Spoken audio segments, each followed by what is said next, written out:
The house was dead still, except for that one cheeky step at the top of the stairs that always let out a sharp crack, no matter how carefully I trod. I'd crept past it after a midnight trip to the loo, my brain already whirring too fast to go back to sleep. I'd retreated downstairs, clicked on the electric blanket, and headed to my favourite chair, looking forward to huddling under it as the warmth began to seep into my bones. But as I went to sit, I realised I'd been beaten to it. Faith, our dog, had already claimed the spot. Curled into a tight, snoring circle right in the middle of my favourite chair. I didn't have the heart to move her, so I grabbed the blanket, draped it over my lap, and settled onto the couch instead. The blue light of my phone was the only thing cutting through the dark of the living room. I scrolled back, years deep, into the digital archives. There was the video of Holly taking her first shaky, uncertain steps toward Vicky. In the background, Vicky is absolutely shrieking, "Well done!" A sound so piercing it makes her cringe and cover her ears whenever we watch it now. But looking at it here, tucked under the blanket, I didn't cringe. Well, I never cringed. I just felt that familiar, sharp tug at my chest. That's the part no one warns you about. They don't just grow through the years. Those little people actually vanish. The toddlers in these videos, they aren't in the house anymore. They've been replaced by these taller, smarter versions of themselves, sleeping upstairs. I can see why some people have a house full of kids, always chasing that baby and toddler stage, trying to keep those little versions around. But for me, 2 is more than enough. My heart and my nerves couldn't take a third. The truth is, for a long time, I never actually thought I'd be a husband, let alone a dad. You sort of take it for granted that it's just a thing people do, a box that gets ticked eventually. But the reality, finding the love of my life, and then somehow producing these 2 perfect, complex humans, is something you can never truly be ready for. It's a level of stakes and a depth of love that you can't rehearse for. One day you're just a guy, and the next, you're the keeper of these vanishing lives.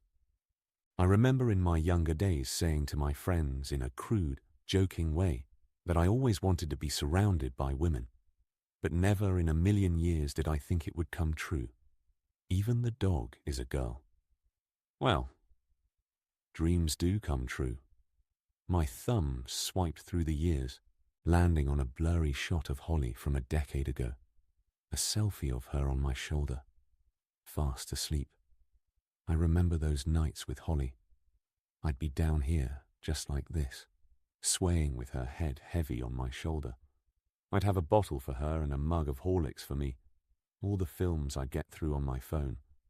Even watching Sharknado 2, or was it Sharknado 99? I forget.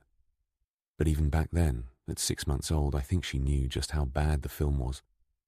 I used to stare at her tiny features and wonder what she'd sound like when she finally talked.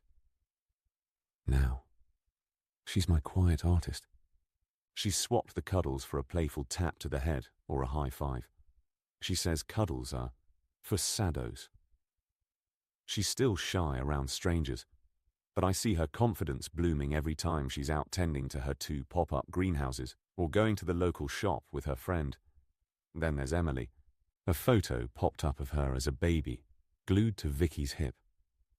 She was a total mummy's girl back then. Vicky did most of the night shifts because Emily just wouldn't settle for me. I looked toward the ceiling, thinking of Vicky up there now, finally getting a bit of peace while me and the dog, occupied the living room. But then I found the video of me feeding Emily her fruit.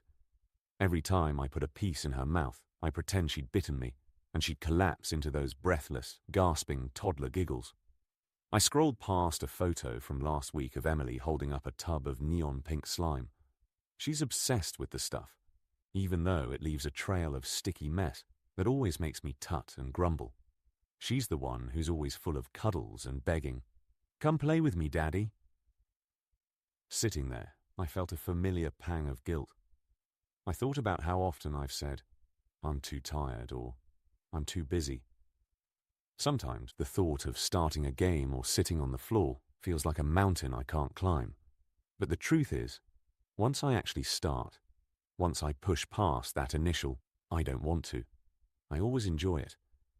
I love the chaos of her flute practice and her endless chatter about her friends and what drama has happened at school. I think to myself how quiet and calm the house is, and yearn for the morning when they all wake up. As I sat there looking through my phone, I felt a sudden, light tap on my head that made me jump nearly out of my skin. I looked up to see Holly and Emily standing there in the shadows. "We can't sleep," they whispered in unison. My guilt from earlier vanished instantly. I pulled back the edge of the electric blanket, and we all cuddled up together on the couch.